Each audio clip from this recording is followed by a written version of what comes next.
Based on the personal experience, the Pixel Buds Pro are comfortable to use. They have a relatively small design that should fit most people unless you have particularly small ears.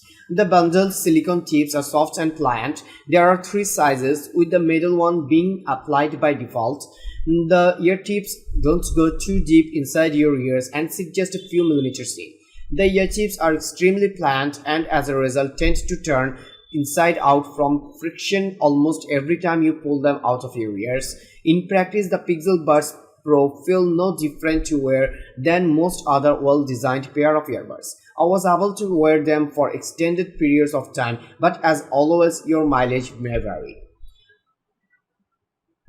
The Pixel Buds Pro have a straightforward pairing process. The buds automatically go into pairing mode the first time you open them. Subsequently, you can press and hold the button on the back of the case to enable pairing mode. Google First Pair is also supported on Android devices.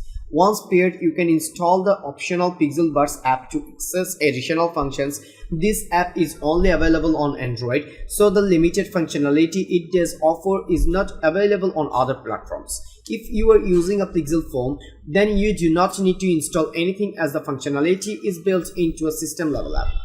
Through the app, you can set up the Google Assistant feature to work hands-free with the earbuds, enable Find Device, customize the touch controls, enable the volume EQ feature, check for ear tip seal, and update the firmware. Multi-point and audio switching can also be configured. The touch controls have limited customizability. The only action that's configurable is touch and hold, with all others being locked to what's set by default. You can also disable all of them or none at all. The gestures work well and are followed by a quick reassuring bell. The ANC modes can be changed from the app, but they can also be toggled through the touch gesture on the earbuds themselves. You can configure which toggles are available for the gestures.